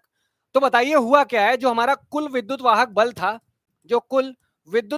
था, विद्युत वाहक बल है जो हमारा विद्युत वाहक बल टर्मिनल विभवांतरों का योग होता है। क्या होता है बेटा? टर्मिनल विभवांतरों का क्या होता है? योग होता है। विभवांतरों का क्या रहेगा बेटा? योग रहता है। बताइए टर्मिनल विभवांतर कहां से? मान लीजिए आपने एक सर्किट बनाई, आप यहां से देखिए, यहां से डायरेक्ट यहां से जाते हो, यहां से आप स्कूल जाते हो, स्कूल में आप पढ़ाई करते हो, मान लीजिए यहां से आप निकलते हो, नानी के यहाँ घर भी चले जाते हो, नानी के घर जाते हो, नानी के घर के बाद थोड़ा निकलते हो तो कहते हो कि चलो अपने दोस्त के यहाँ भी हो लेते हैं, और तब हम क्या चलेंगे बेटा? तब हम घर की ओर फिर से चलेंगे। यहां से निकले थे, और यहां जाके वापस आके बैठ गए। तो जो विद्युत वाहक बल होगा, मान लीजिए यहाँ आपका स्कूल है, बना देता हूं मैं। देखिए यहाँ मान लीजिए कि यहाँ से आप निकले, घर से, यहाँ से लेके ये आपका घर हो गया, ये आपका घर हो गया। घर से आप निकले, कहाँ गए बेटा? स्कूल गए। ठीक है, स्कूल के बाद अपने दोस्त के यहाँ चले गए। कहाँ चले गए? अपने दोस्त के यहाँ। दोस्त के यहाँ से चलो मान लो दोस्त के यहाँ चले गए कहीं घूमने के लिए, मान लो पार्क चले गए। कहाँ चले गए बेटा? पार्क चले गए।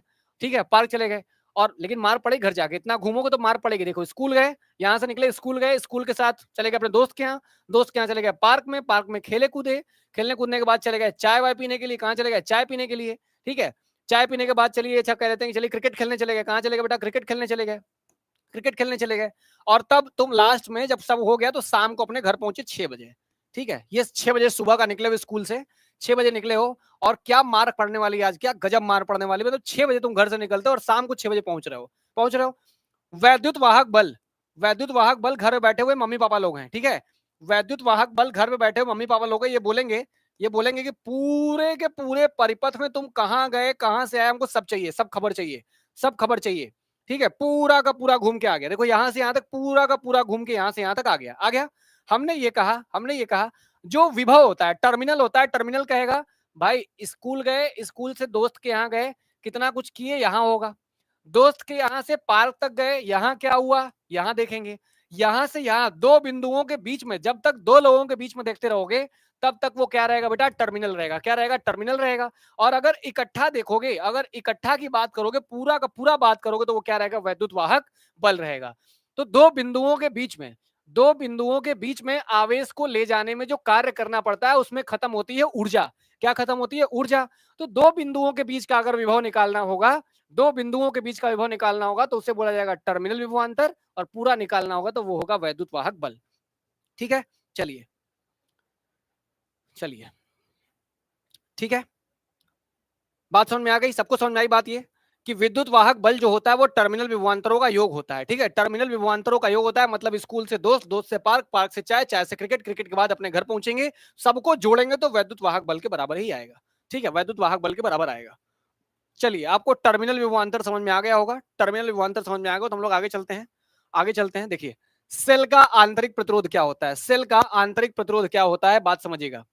सेल का आंतरिक प्रतिरोध, आपके पास कोई भी ऐसी चीज नहीं है जिसका कोई ना कोई प्रतिरोध ना हो। ठीक है, जितनी भी चीजें हैं सबके पास अपना अपना एक क्या होता है? प्रतिरोध होता है। तार के पास अपना प्रतिरोध होता है।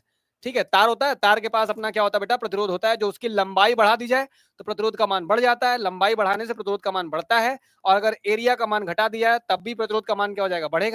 बढ़ेगा। ये सारी चीजें आपको बताया मैंने, पहले ही बताया, विशिष्ट प्रतिरोध वगैरह पढ़ाया मैंने। मैं आपसे ये कह रहा हूं, सेल का आंतरिक प्रतिरोध निकालना है। सेल के अंदर कौन है बेटा? सेल के अंदर होते हैं वैद्युत अपघट्य। कौन होते हैं? सेल के अंदर कौन होता है? वैद्युत अपघट्य होता है। सेल के अंदर बैठा होता है वैद्युत अपघट्य। कौन रहता है? वैद्युत अपघट्य। अब बताइए, क्या आप पानी में जल्दी जल्दी भाग के चल लेते हो? क्या आप पानी के अंदर जल्दी जल्दी भाग के चल लेते हो? सोच के बताइए, क्या पानी के अंदर स्पीड आपकी उतनी ही रहती है? बताइए,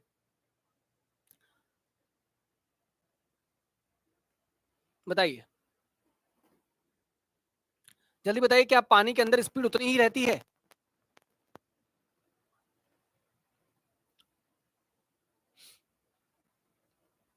जब मैं आप लोगों को कमेंट जरा पढ़ लूं एक बार।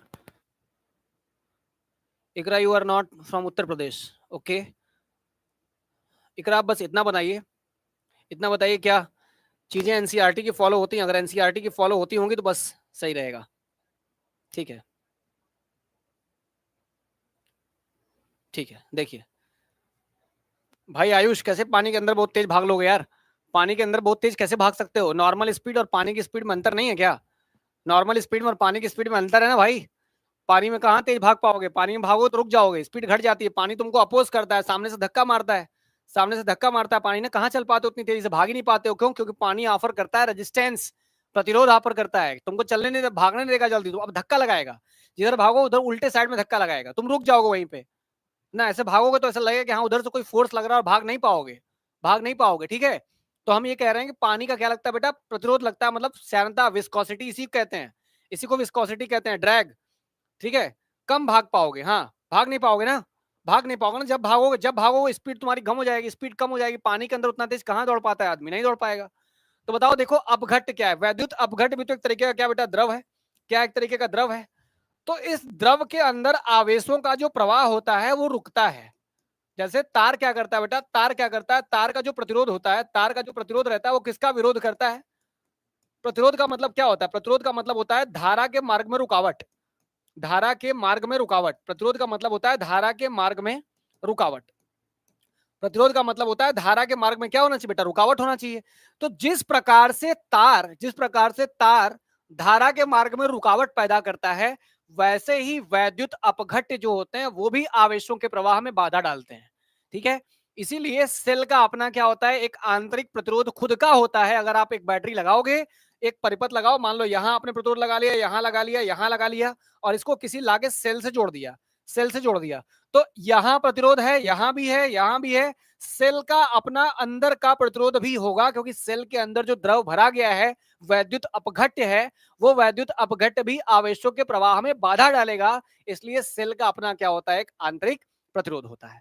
बात समझ में आई? बताइए, सेल का क्या रहेगा बेटा, एक आंतरिक प्रतिरोध रहेगा। बताइए किसको किसको बात समझ में आई है? ठीक है, बाकी लोग रिस्पॉन्स करिए, बाकी लोग रिस्पॉन्स करिए, किसको किसको बात समझ में आएगी। सेल का भी क्या होगा, सेल का भी अपना आंतरिक प्रतिरोध होगा। बिल्कुल, सवाल है तो पूछो, सवाल है तो आप कमेंट करिए, बताएंगे अभी। ठीक है, देखिए क्या होगा बेटा, क्या होगा, इसकी परिभाषा लिखी जाए पूरी पूरी। सेल का आंतरिक प्रतिरोध क्या होता है, सेल का आंतरिक प्रतिरोध कैसे दिखाएंगे, जिस प्रकार तार धारा के मार्ग में रुकावट पैदा करता है। लिखिए, जिस प्रकार जिस प्रकार जिस प्रकार तार धारा के मार्ग में धारा के मार्ग में धारा के मार्ग में रुकावट पैदा करता है, रुकावट उत्पन्न करता है, रुकावट उत्पन्न करता है, उत्पन्न करता है, धारा के मार्ग में रुकावट उत्पन्न करता है। ठीक उसी प्रकार ठीक उसी प्रकार ठीक उसी प्रकार वैद्युत अपघट्य भी सेल के भीतर, वैद्युत अपघट्य वैद्युत अपघट्य भी वैद्युत अपघट्य भी सेल के भीतर, वैद्युत अपघट्य भी सेल के भीतर आवेश के प्रवाह में, आवेश के आवेश के प्रवाह में आवेश के प्रवाह में बाधा उत्पन्न करता है। क्या करता है बेटा, बाधा उत्पन्न करता है। सेल के प्रवाह में बाधा उत्पन्न करता है, बाधा उत्पन्न करता है, बाधा उत्पन्न करता है। ठीक है, बाधा उत्पन्न करता है। तो क्या लिखेंगे डिफिनीशन, एक लाइन में ऐसे लिख सकते हो, बस एक लाइन में लिख सकते हो।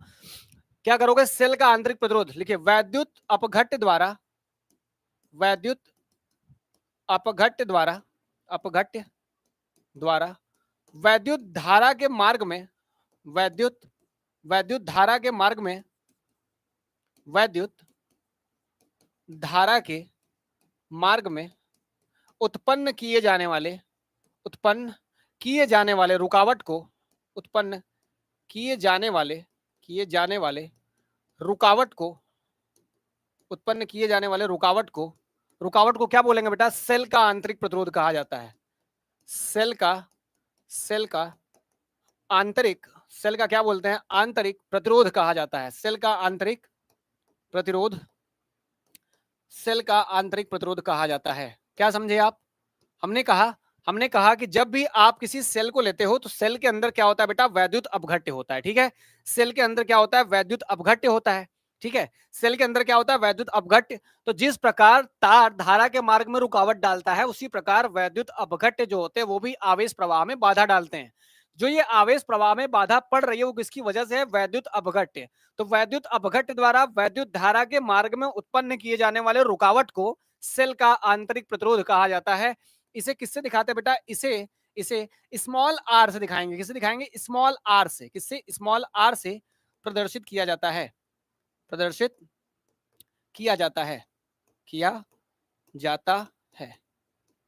ठीक है, स्मॉल आर से प्रदर्शित किया जाता है। अब मुझे एक बात बतानी होगी, कि सेल का जो आंतरिक प्रतिरोध होता है किस पे निर्भर करता है? किस पे निर्भर करता है? बताइए, ताप पे निर्भर करता है कि नहीं करता है? जल्दी बताइए, ये ताप पे निर्भर करता है कि नहीं करता है? सेल का जो आंतरिक प्रतिरोध होता है ये ताप पे निर्भर करता है? बिल्कुल करता है, बिल्कुल करता है। यानी कि रेजिस्टेंस का मान कम हो जाएगा यदि ताप का मान क्या हो जाएगा बेटा? बढ़ जाएगा। बताओ सही है कि नहीं है? मैंने बताया था ताप बढ़ाओगे तो वैद्युत अपघट्य पतला हो जाएगा पतला। जैसे पानी होता है और शहद होता है, शहद गाढ़ा है, पानी पतला है। तो जब भी आप वैद्युत अपघट्य को नीचे से ताप दोगे तो वो पतला हो जाएगा। और कोई भी चीज पानी में आसानी से फ्लो कर सकती है, शहद में नहीं, शहद में नहीं। इसलिए हमने कहा कि जब कोई चीज पतली हो जाएगी, पानी जैसा बन जाएगा, तो वहां फ्लो आसानी से हो जाएगा, वहां आसानी से वो बह के चला जाएगा, आवेश का प्रवाह आसानी से हो जाएगा। तो जब ताप बढ़ाओगे तो वैद्युत अपघट्य की सांद्रता क्या हो जाती है? घट जाती है। क्या होती है? सांद्रता घट जाती है। और अगर जिसकी सांद्रता घट जाती है वो हल्का हो जाता है, ठीक है, हल्का हो जाएगा, पतला हो जाएगा, तब आवेश का प्रवाह आसानी से हो सकता है और धारा बढ़ जाएगी। और धारा जब भी बढ़ती है तो प्रतिरोध का मान क्या हो जाता है? कम हो जाता है। यानी कि ताप बढ़ाओगे तो प्रतिरोध कम हो जाएगी, चालकता का मान बढ़ जाएगा। चालकता का मान क्या हो जाएगा बेटा? बढ़ जाएगा। ठीक है, चालकता का मान बढ़ जाएगा। चलिए, बात समझ में आ गई? ठीक है, बात समझ में आ गई। तो हमने कहा ताप बढ़ाओगे तो प्रतिरोध का मान क्या हो जाएगा? कम हो जाएगा। ये बात आपको बिल्कुल समझ में यहाँ पे आई होगी। और याद रखिएगा, जो प्रतिरोध होता है बेटा वो किस पे डिपेंड करता है? वो डिपेंड करता है किस पे? क्षण किससे बनी हुई, मतलब इलेक्ट्रोड पे। ऐसे लिखिए, पदार्थ पे। ऐसे लिखिएगा किस पे? वैद्युत अपघट्य पे। किस पे? वैद्युत अपघट्य पे। कैसा वैद्युत अपघट्य है, कैसा वैद्युत अपघट्य है, ये इस पे जरूर निर्भर करता है कि वैद्युत अपघट्य किस प्रकार का है। अगर वैद्युत अपघट्य कोई दूसरा होगा तो आर का मान दूसरा होगा। यानी कि सेल का आंतरिक प्रतिरोध निश्चित नहीं होता है, बदलता रहता है, बदलता रहता है। किसके साथ? ताप के साथ बदल सकता है। वैद्युत अपघट्य बदल दोगे तब भी बदल जाएगा। ठीक है, तब भी बदल जाएगा। चलिए, चलिए, ठीक है, बात समझ में आई? सेल का आंतरिक प्रतिरोध क्या होता है बताइए। क्लियर है इतना? तो हम लोग आगे चलें। अब सेल का आंतरिक प्रतिरोध आपको समझ में आ गया?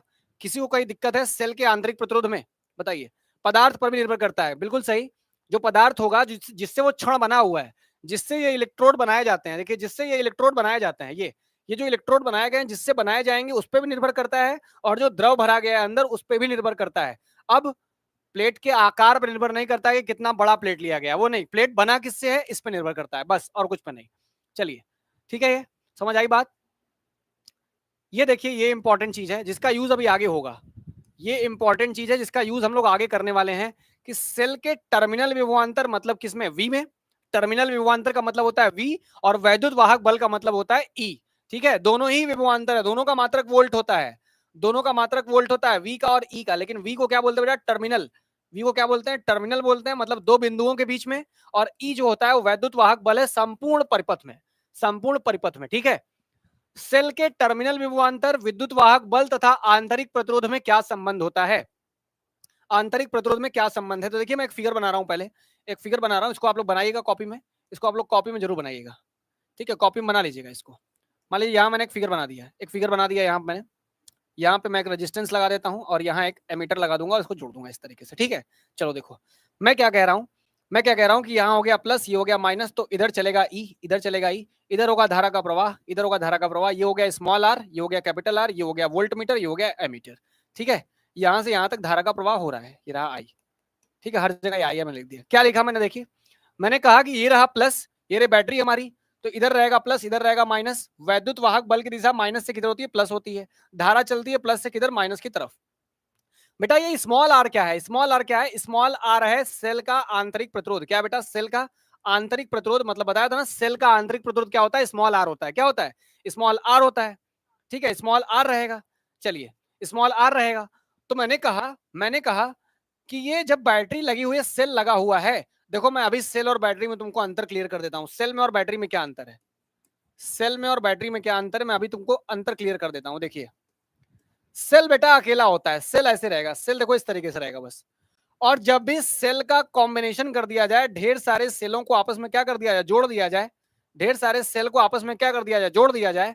तो अब वो क्या बन जाएगा बेटा? तो क्या बन जाएगा? बैटरी बन जाएगी। ठीक है, यहाँ हो गया प्लस, यहाँ हो गया माइनस, तो ये सेल है। अकेले है तो सेल है, और जब भी कॉम्बिनेशन हो जाएगा, एक से ज्यादा सेल जब जोड़ दिए जाते हैं आपस में, तो वो क्या बन जाती है बेटा? कॉम्बिनेशन बैटरी कही जाती है। बताओ, क्लियर है? कहीं कहीं सिंबल इस तरीके से भी होगा, ये हो गया, ये हो गया, ये हो गया, ये हो गया, ऐसे जोड़ दिया गया, देखो तब भी क्या है बेटा, तब भी सेलों का क्या हो गया, कॉम्बिनेशन हो गया। सेल का कॉम्बाइन कर दिया, आपस में कंबाइन करके जोड़ दिए तो क्या बन जाएगा, अपने आप बैटरी बन जाएगा। ठीक, तो बैटरी और कुछ नहीं, सेल को ही ज्यादा बार रिपीट करने से बैटरी बन जाती है। तो देखिए मैंने एक सेल यहां लगाया है, ये सेल के अंदर का अपना प्रतिरोध है, कौन है, आर है। सेल का अपना प्रतिरोध है आर। तो टोटल प्रतिरोध कितना होगा, कोई बता सकता है क्या? टोटल प्रतिरोध अगर हम निकालें कि बताओ इस परिपथ में कुल प्रतिरोध का मान कितना है, तो कैसे बताओगे? कहोगे सर एक अपने बाहर से प्रतिरोध लगाया है आर, और एक बैटरी का अपना खुद का है, कितना हो गया, स्मॉल आर। तो कुल प्रतिरोध का मान हो जाएगा कैपिटल आर प्लस कितना हो जाएगा बेटा, स्मॉल आर हो जाएगा। बताओ सही है कि नहीं है? ठीक है, बताइए सही है कि नहीं है? ठीक है, ठीक है, बताइए, किसी को दिक्कत है इसमें? चलिए, शुभम गुप्ता बोल रहे हैं आर प्लस आर हो जाएगा, आर प्लस आर, बिल्कुल आर प्लस आर होगा भी, क्योंकि मैं कुल कुल पूछ रहा हूं ना। कुल का मतलब क्या, वो जो बाहर से प्रतिरोध लगाया वो आर लगाया, बैटरी का अपना प्रतिरोध कितने का हो गया, आर का हो गया। तो देखो जरा, टोटल प्रतिरोध जो सर्किट में है पूरा का पूरा वो कितना हो गया, आर प्लस आर, मतलब छोटा वाला आर बड़ा वाला आर दोनों का सम होगा यहाँ पे। अगर मैं आपसे पूछूं, इसका स्क्रीनशॉट ले लीजिएगा, ठीक है। अगर मैं आपसे पूछूं कि देखिए, चलिए इसमें बताइए कुल कार्य कितना करना पड़ता है, तो आप बोलेंगे सर हम जानते हैं। पहले ये फिगर बना, जब ये परिभाषा, जब ये प्रूफ करने को आए, आपसे पूछा जाए तो पहले ये फिगर हमको चाहिए। जब ये फिगर हमको चाहिए, हम जानते हैं कि E बराबर कितना होता है बेटा, डब्ल्यू बटे क्यू होता है। डब्ल्यू बटे क्यू यानी कि वैद्युत वाहक बल, क्या बेटा, ये वैद्युत वाहक बल जो होता है वो E बराबर यही होता है। तो कुल कार्य कितना मिल जाएगा बेटा, कुल कार्य W बराबर कितना आ जाएगा, कुल कार्य यहां से हम W निकालेंगे, अगर कुल कार्य निकालेंगे, कुल कार्य W बराबर कितना है, तो देखिए W बराबर Q जाके इधर मल्टीप्लाई कर लेगा, कितना हो जाएगा, Q इंटू कितना हो जाएगा बेटा, E हो जाएगा। बताओ सही है कि नहीं है? तो W बराबर कितना मिल जाएगा हमको, Q इंटू E मिल जाएगा, मिल जाएगा।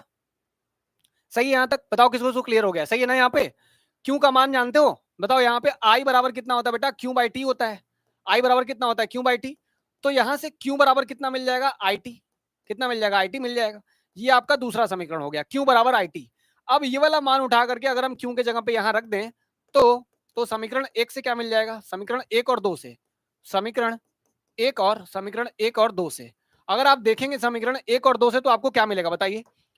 क्यू का मान उठा के यहां रख दोगे तो कुल कार्य डब्ल्यू का मान मिल जाएगा कितना, आईटी मिल जाएगा और ई मिल जाएगा। कितना मिल जाएगा बेटा, आईटी हो गया और कौन हो गया, ई हो गया। बताओ सही है कि नहीं है? क्यू का मान रख दिया आईटी, क्यू का मान मैंने आईटी यहां रख दिया और बगल में हो गया ई, मान लो तुम्हारा तीसरा समीकरण हो गया। बताओ सही है? बताओ जल्दी बताओ, कमेंट करके बताओ, कमेंट करके बताइए, कमेंट करके बताइए क्या जल्दी सही है? यहां तक आपको समझ में आया? आईटी इंटू ई मिल जाएगा, जल्दी बताइए। चलिए अंकज बोल रहे हैं सही है, माधुरी बोल रही है सही है, चलिए गौतम कुमार भी बोल रहे हैं कि हाँ एकदम सही है। चलिए यहाँ तक एकदम सही है, सबको समझ में आ गया यहाँ तक? अब देखिए मैं क्या कह रहा हूँ। ये कार्य किसने किया बेटा, ये कार्य पूरे के पूरे बैटरी ने, यानी यहाँ जो लगाया गया सेल उसने किया, पूरा का पूरा कार्य किया है, पूरा पूरा कार्य किया है, क्योंकि उसी से मैंने निकाला है, वैद्युत वाहक बल से तो निकाला है। तो यहाँ पूरा कार्य आ गया। लेकिन देखिए एक कार्य होगा जो बैटरी के अंदर होगा और एक कार्य होगा जो बैटरी के बाहर होगा। कैसे होगा? बैटरी के बाहर का एक प्रतिरोध लगाया कि नहीं लगाया? देखिए बैटरी के बाहर क्या लगा, एक प्रतिरोध लगा हुआ है, प्रतिरोध है। तो वहां से आवेश को ले जाने में कुछ काम करना पड़ेगा, काम करना पड़ेगा, ठीक है। और एक काम है जो बैटरी के अंदर प्रतिरोध लगा हुआ है, जहां जहां प्रतिरोध लगा होगा वहां वहां आवेश को ले जाने में क्या करना होगा, काम करना होगा। तो एक होगा काम बैटरी के अंदर, एक होगा बैटरी के बाहर। अगर बैटरी के अंदर आप देखेंगे तो क्या मिलेगा और बैटरी के बाहर देखेंगे तो क्या मिलेगा? देखिए कुल कार्य अगर आपको निकालना होगा, अगर आपको कुल कार्य निकालना होगा तो कुल कार्य होगा क्या बेटा, डब्ल्यू बाहरी, मतलब बाहर कितना काम किया गया, और क्या हो जाएगा डब्ल्यू आंतरिक, मतलब अंदर कितना काम किया गया, अंदर कितना काम किया गया। देखिए अगर आप डब्ल्यू बाहरी या डब्ल्यू आंतरिक की बात करते हो बेटा, डब्ल्यू बाहरी कितना होगा और डब्ल्यू आंतरिक कितना होगा, देखो मेरी बात को समझना, बात बात सुनना। देखो मैं कह रहा हूं डब्ल्यू बाहरी, बाहर वाले में कितना विभवांतर बेटा, वी है। बाहर वाले में कितना विभवांतर है, वी है, वी है। अगर हम कहते हैं कि डब्ल्यू बाहरी लिखना होगा, डब्ल्यू बाहरी लिखना होगा, तो बाहर का विभवांतर कितना हो गया, वी हो गया। क्यों? क्योंकि वी बराबर फॉर्मूला क्या होता है, डब्ल्यू बटे क्यों होता है, डब्ल्यू बटे क्यों होता है। तो अगर डब्ल्यू निकालना होगा तो क्या आ जाएगा, वी इंटू कितना आ जाएगा, क्यों आ जाएगा। तो डब्ल्यू बाहरी निकालने के लिए वी इंटू क्या कर देंगे, क्यों कर देंगे। और डब्ल्यू आंतरिक निकालने के लिए अंदर का वोल्टेज चाहिए और फिर क्या चाहिए बेटा, क्यों चाहिए। चाहिए कि नहीं चाहिए? सही है। आंतरिक बाहरी निकालने के लिए वी लिख दिया, आंतरिक के लिए वी डैश लिख दिया, वी डैश लिख दिया। अब हम कह रहे हैं कि वी बराबर क्या फॉर्मूला होता है बेटा, आई आर होता है। वी बराबर क्या फॉर्मूला होता है, आई आर। अगर मैं यहां से देखूं तो मुझे वी डैश बराबर मिल गया आई आर, तो आई आर यहां रख सकता हूं ना, रख सकता हूं आई आर। लेकिन बताओ ये आंतरिक है, आंतरिक है, और आंतरिक वाले का प्रतिरोध कितना है, आंतरिक वाले का प्रतिरोध कितना है, आंतरिक का प्रतिरोध है स्मॉल आर, है स्मॉल आर। तो तो बताओ जरा, V हो गया, Q बराबर मैंने पहले ही निकाला है, Q बराबर कितना निकाला बेटा, IT निकाला है, तो Q बराबर यहां रख देते हैं IT रख देते हैं, और प्लस ये बताओ ओम के नियम से V डैश बराबर कितना हो जाएगा, I और R। I तो जा ही रही है, लेकिन R अंदर वाले का R कितना है बेटा, छोटा वाला R है, और यहाँ कितना हो जाएगा, IT हो जाएगा। बताइए सही है कि नहीं है, यहाँ भी IT रख दिया मैंने, दोनों में Q का मान रख दिया और V डैश अंदर वाले प्रतिरोध का मान यहाँ रख के छोड़ दिया है। ठीक है, अब बताइए टोटल कार्य का मान कितना था बेटा, चलो यहां से निकालेंगे ना, यहां से निकाल के देखेंगे, देखिए कितना आ रहा है बताइए, यहां से कितना आ जाएगा, VIT आ जाएगा, VIT आ जाएगा, और ये कितना बन जाएगा, ये बन जाएगा आपका टोटल I स्क्वायर कितना बन जाएगा बेटा, RT बन जाएगा, बन जाएगा। I स्क्वायर कितना आ गया, I स्क्वायर RT आ गया पूरा पूरा, सही है। अब मैं क्या कह रहा हूं बताइए, कुल कार्य का मान कितना था, कुल कार्य का मान आपने निकाला है, देखिए कुल कार्य W बराबर आपने निकाला है कि ITE होता है, कितना बेटा, कुल कार्य W है, कुल कार्य W का मान निकालना है। ये मान लीजिए आपका कौन सा समीकरण हो गया, चौथा हो गया, कितना हो गया, 3 हो गया, तो ये आपका चौथा समीकरण होगा, चौथा होगा। कुल कार्य आपने चौथे में भी निकाला है और कुल कार्य का मान आपने यहाँ तीसरे में भी निकाला हुआ है। अगर बताओ तीसरा वाला भी कुल कार्य है तो W का मान यहाँ से उठा करके इस वाले में रख देंगे, इस वाले में रख देंगे, तो समीकरण 3 से क्या आ जाएगा, समीकरण 3 से हमको क्या मिल जाएगा, 3 से W का मान हमको दिख रहा है, W का मान ITE, तो यहाँ रख देंगे, यहाँ रख देंगे, कितना आ जाएगा, IT इंटू कितना हो जाएगा बेटा, E हो जाएगा, बराबर में क्या आएगा, V आएगा, यहाँ IT आएगा, और यहाँ कितना हो जाएगा, I स्क्वायर RT हो जाएगा, हो जाएगा सही है यहाँ तक। अब देखिए, अब देखिए जरा, सुनिएगा ध्यान से, ध्यान समझिएगा बात को, क्या आया आपके पास, क्या आया, तो यहां से आपको मिल गया IT हो गया, इंटू कितना होगा बेटा, E हो गया, बराबर में क्या होगा, बराबर में ये देखो V हो गया, दोनों में से IT कॉमन कर सकते हो क्या, देखो दोनों में IT है, IT है, तो IT अगर कॉमन कर लोगे तो क्या बचेगा, V बचेगा, माइनस माइनस माइनस नहीं प्लस, V बचेगा, प्लस बचेगा, प्लस प्लस आएगा ना, प्लस में होगा, माइनस में होगा, प्लस में होगा ना, सही लिखा है मैंने, प्लस लिखा है, सही है। देखो यहां से कितना आ जाएगा, यहां से कितना मिल जाएगा हमको, यहां से I स्क्वायर RT है, अगर एक I कॉमन निकाल लेंगे, एक T निकाल लेंगे, तो एक IR बच जाएगा अंदर, कितना बच जाएगा, IR बच जाएगा। IT से IT काट देंगे तो E बराबर क्या बचेगा बेटा, V प्लस IR बचेगा, बचेगा। और यहां से तो अगर मैं V निकालूं तो V बराबर आ जाएगा E माइनस कितना आ जाएगा, IR आ जाएगा। बताओ सही है, यही आपका संबंध है, यही आपका संबंध है, ठीक है, यही आपका संबंध है। और क्या संबंध लिखा गया बेटा, संबंध लिखा गया V बराबर कितना, E माइनस IR, V बराबर क्या लिखा है, E माइनस IR लिखा हुआ है। देखिए फिर से बताता हूं, एक बार फिर से बताता हूं, देखिए सेल के टर्मिनल विभवांतर विद्युत वाहक बल और आंतरिक प्रतिरोध में संबंध बताना था। मैंने कहा कि आप कुल विद्युत वाहक बल का मान जानते हो, E बराबर W बटे Q, तो W बराबर कितना आ जाएगा, Q इंटू E आ गया, Q इंटू E आ गया। हम जानते हैं I बराबर Q बाई T होता है, तो Q का मान IT निकाल के यहाँ रख देंगे, तो टोटल काम निकल के आ जाएगा, ये टोटल काम आ गया। लेकिन टोटल काम निकालने के लिए अंदर का काम और बाहर का काम दोनों जोड़ना पड़ेगा। तो मैंने देखा कि अंदर का काम बाहर का काम कितना है, बाहर वाले काम को मैंने V लिखा, अंदर वाले का क्या लिखा, V डैश लिखा। अंदर वाले का प्रतिरोध कितना था, अंदर वाले का प्रतिरोध है R, तो हम जानते हैं ओम के नियम से होता है V बराबर IR, तो वो IR मैं वहां पे लिख देता हूं, IR मैंने यहां लिख दिया देखिए, और Q बराबर IT दुनिया जानती है। मैंने इन सबको बराबर किया, जो कार्य यहां आया है वही कार्य मुझे समीकरण 3 में पीछे मिला हुआ था। मैंने दोनों कार्य का मान W का मान यहां से निकाला हुआ था, W का मान यहां लाके रख दिया, दोनों तरफ से मैंने IT को काट दिया, V का मान निकाल लिया, लिखेंगे यही V में, E में और R में संबंध है, R में संबंध है, ठीक है, संबंध है, यही V, E और R में संबंध, जिसको हम कहते हैं कि टर्मिनल विभवांतर V में, वैद्युत वाहक बल E में, और किसमें, आंतरिक प्रतिरोध R में, यही संबंध है और यही आपको याद रखना है, यही आपको याद रखना है, ठीक है, ठीक है। बताइए, बताइए किसी को दिक्कत है इसमें, किसी को कोई प्रॉब्लम है इसमें, इस डेरिवेशन में किसी को दिक्कत है, बताइए, शुभम बताइए, अंकज बताइए, माधुरी, चलिए गोलू, सन्नी कह रहे एक बार फिर से, चलिए प्रांशु गुप्ता, कोई दिक्कत नहीं है, क्लियर एकदम,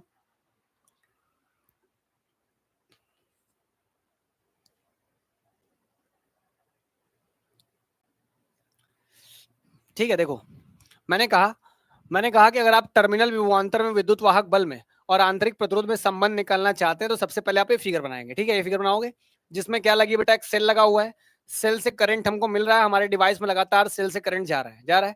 सेल का अपना प्रतिरोध कौन सा होता है, आर होता है, सेल का अपना प्रतिरोध आर होता है, जिसे हम लोग आंतरिक प्रतिरोध कहते हैं। क्या बोलते हैं, आंतरिक, क्योंकि सेल के अंदर होता है ना, इसलिए उसको आंतरिक बोला जाता है, आंतरिक है। और ये वाला है बाहरी प्रतिरोध, ये हमारा क्या हो गया बेटा, बाहरी प्रतिरोध हो गया। ठीक है, बाहरी हो गया। हमने कहा टोटल विद्युत वाहक बल का मान E बराबर W बटे Q होता है, यहां से W निकाल लेंगे। Q बराबर IT हम जानते हैं, पहले से क्लास 10 से जानते हुए आ रहे हो, तो IT का मान यहां रख दोगे तो कुल कार्य आपका निकल के आ जाएगा। कुल कार्य निकालने के लिए बाहरी कार्य और आंतरिक कार्य जोड़ना पड़ेगा। बाहरी कार्य V बराबर कितना, W बराबर कितना होता है, V इंटू Q, क्योंकि V बराबर होता है W बटे Q, तो W बराबर कितना हो जाएगा बेटा, V इंटू Q हो जाएगा। हो जाएगा, वही मैंने यहाँ लिख दिया, वही मैंने यहाँ लिख दिया, V इंटू Q। और ये हो गया V डैश, मतलब अंदर वाले का V डैश कर दिया और इसको Q कर दिए, ताकि ये और ये थोड़ा अलग दिखे। अब V डैश क्या बेटा, V डैश होता है V बराबर आई आर ओम नियम से, तो आई आर कर दिए, आई तो कर दिए, और आर रहेगा इसका अपना आर, अंदर का प्रतिरोध कितना है, आर है, स्मॉल आर मैंने वहां रख दिया। मैंने देखा कि कुल कार्य इतना आ रहा है, डब्ल्यू का मान हमको चाहिए, डब्ल्यू का मान मैंने समीकरण 3 से निकाला हुआ है, समीकरण 3 से लाके यहाँ रख दिया, देखिए लाके रखे, तो आई टी मैंने कॉमन निकाल के काट दिया, मुझे यहाँ से V बराबर एक फॉर्मूला मिल गया, E माइनस कितना, आई आर, ये मेरे V का फॉर्मूला है, यही हमारे क्या है, V का फॉर्मूला है। चलिए ठीक, चलिए ठीक है। अब देखिए आगे, अब मैं आपसे कह रहा हूं, ठीक, यहां तो आपको मिल गया, यहां तो मिल गया, E माइनस आई आर मिल गया। अगर आपको सवाल आ जाए, अगर आपको सवाल आए कि आंतरिक प्रतिरोध का मान निकालिए, आंतरिक प्रतिरोध का अगर आप मान निकालिए, ऐसा आ जाए, या फिर आपको टोटल धारा का मान ही पूछ दे, धारा का मान पूछ दे, तो देखो क्या फॉर्मूला आपके पास निकल के आया। याद रखिए, हम जानते हैं कि ई आई ये होता है फॉर्मूला, हम जानते हैं ये फॉर्मूला होता है, नोट पॉइंट लिखिए, नोट पॉइंट लिखिए, ये तो होता है। हम जानते हैं कि ये V कहाँ है बेटा, V बाहरी वाला है, और बाहरी वाले का प्रतिरोध क्या था, देखिए जरा, बाहरी वाले का क्या प्रतिरोध था, R था, R था। तो ओम के नियम से यहां भी तो V बराबर आई आर लिख सकते थे, लिख सकते थे ना। तो अगर हम करें, तो अगर यहां से करें, तो ओम के नियमानुसार, तो ओम के नियम से क्या आ जाएगा बेटा, ओम के नियमानुसार क्या आएगा, ओम के नियमानुसार, ओम के नियमानुसार हमें क्या मिलेगा, यहां से देखिए, ओम के नियमानुसार मिलेगा V बराबर कितना बेटा, आई आर, V बराबर क्या मिल जाएगा, आई आर, ये मिल जाएगा, V बराबर आई आर। अगर हम V बराबर आई आर यहां रख देंगे, और ये कौन सा बेटा, बाहरी है, कौन सा बेटा, बाहरी है, ये बाहरी है। अगर हम इसको यहां रख देते हैं तो क्या मिल जाएगा, आई आर बराबर E माइनस कितना हो जाएगा, आई आर हो जाएगा, हो जाएगा।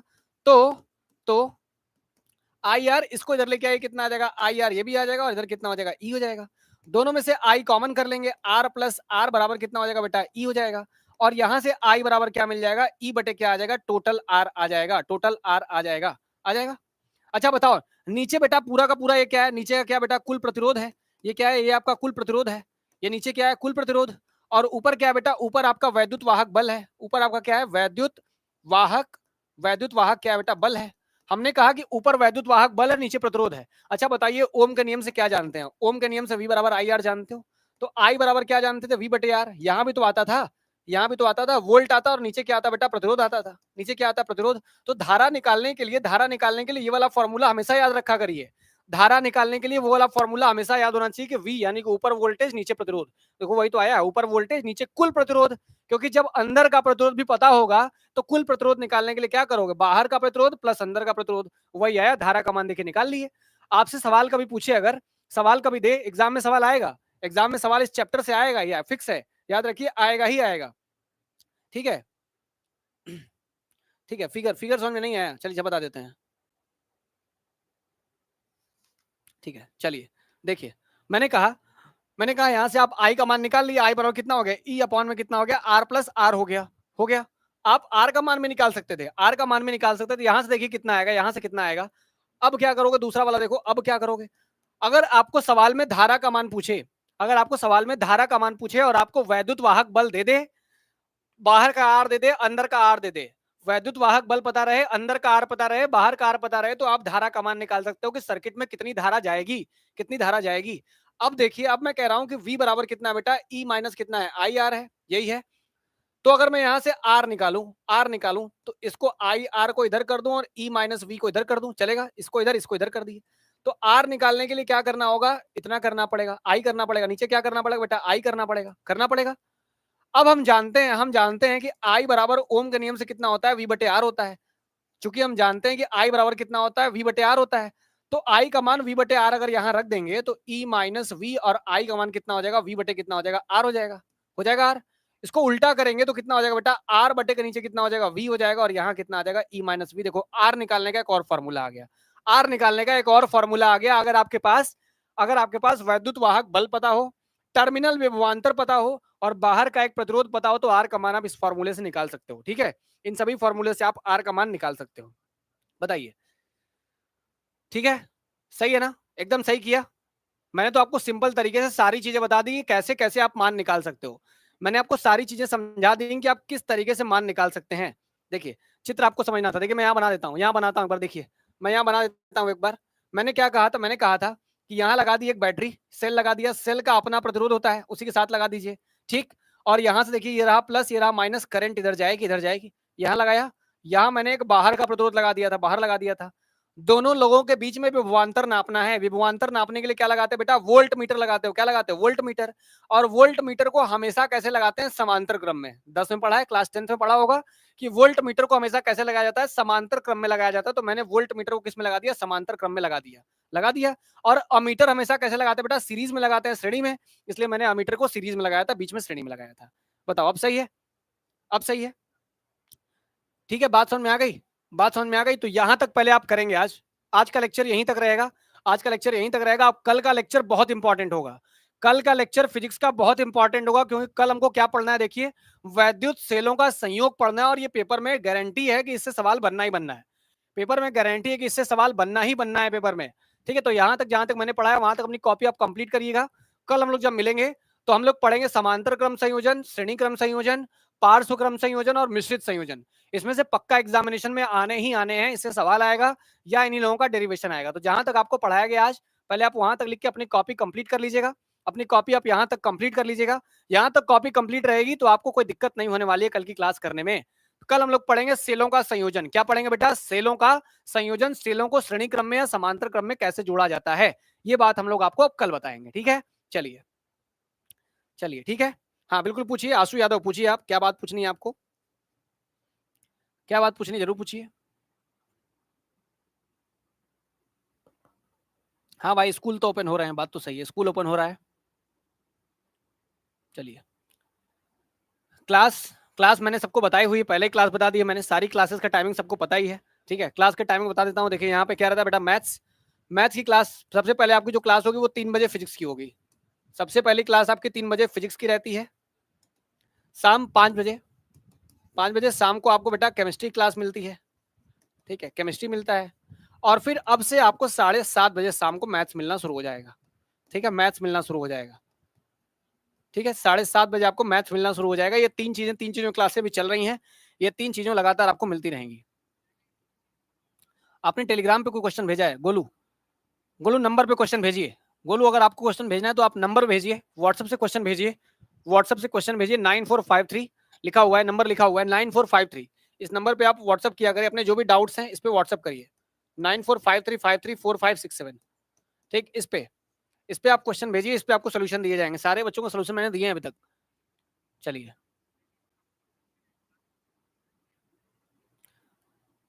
आशु हम लोग बैच नहीं, हम लोग बैच नहीं, हम लोग पूरा कंटेंट जो होता है वो सभी की मदद करने के लिए यूट्यूब पे पूरा कंटेंट डिलीवर करते हैं।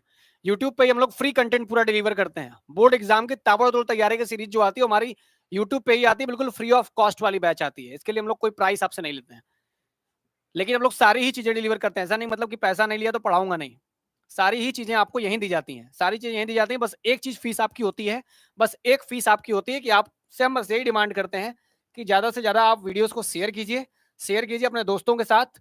और ज्यादा से ज्यादा आप शेयरिंग करेंगे तो sharing is caring, sharing is caring ना, शेयरिंग केयरिंग है। तो बस आपको शेयर करना है और कुछ नहीं करना है, शेयर करना है और कुछ नहीं करना है। ज्यादा से ज्यादा लोगों तक बस बातें पहुंचाइए और कोई दिक्कत नहीं है। चलिए, चला जाए अब। बिल्कुल बिल्कुल बिल्कुल, माधुरी गौतम, दिसंबर तक क्या, जनवरी फरवरी तक जब आपको एग्जाम नहीं रहेगा तब तक हम लोग रहेंगे, तब तक रहेंगे। और एग्जाम के बाद आपको कोई स्पेशल तैयारी भी करनी है अगर, एग्जाम के बाद हमारा टारगेट केवल 12 पास कराना है। हमारा टारगेट है कि सीयूईटी या फिर आईटी जेई तक, ठीक है। सीयूईटी या जो बच्चे आईआईटी करना चाहते हैं जेई तक, उनके लिए हमारा चैनल है, उनके लिए हमारा चैनल है एलएसआई जेई, एलएसआई नीट। इस पे हम लोग पढ़ाते हैं जेई वाले बच्चों को, भी हिंदी मीडियम से, वो भी हिंदी मीडियम से पढ़ाते हैं। एलएसआई सीयूईटी हमारा एक चैनल है, एलएसआई सीयूईटी, जिसपे हम लोग पूरा सीयूईटी का कंटेंट डिलीवर करते हैं, बिल्कुल फ्री ऑफ कॉस्ट डिलीवर करते हैं, फ्री ऑफ कॉस्ट डिलीवर करते हैं। फिर जो बच्चे पेड बैचेस में जाना चाहते हैं उनके लिए क्या रहता है कि वो लोग कोर्स परचेस कर सकते हैं। इसके कोर्सेज बहुत महंगे नहीं होते हैं, वो परचेस कर सकते हैं, पढ़ सकते हैं, जिनमें उनको टेस्ट सीरीज दी जाती है, प्रैक्टिस सेट दिए जाते हैं। वो सारी चीजें हमारे उस बैच में आपको दी जाती है। तो एलएसआई सीयूईटी पे यूट्यूब पे बढ़िया कंटेंट हम लोग डिलीवर करते हैं, ठीक है, ठीक है। चलिए,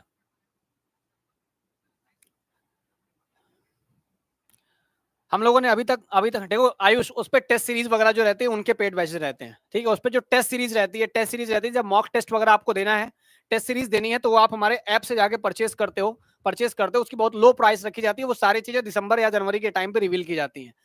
जितने भी कंटेंट फ्री में अवेलेबल है उतना ही पढ़ के आप सीयूटी निकाल सकते हो। हम लोगों ने यूट्यूब पे इतना पढ़ाया हुआ है, यूट्यूब पे ऑलरेडी हम लोगों ने उतना पढ़ाया हुआ है। तो ये सारी चीजें हैं, केवल 12th तक का मंजिल नहीं है, 12th के बाद आपको किसी अच्छी जगह पहुंचाने का निर्णय है, ठीक है।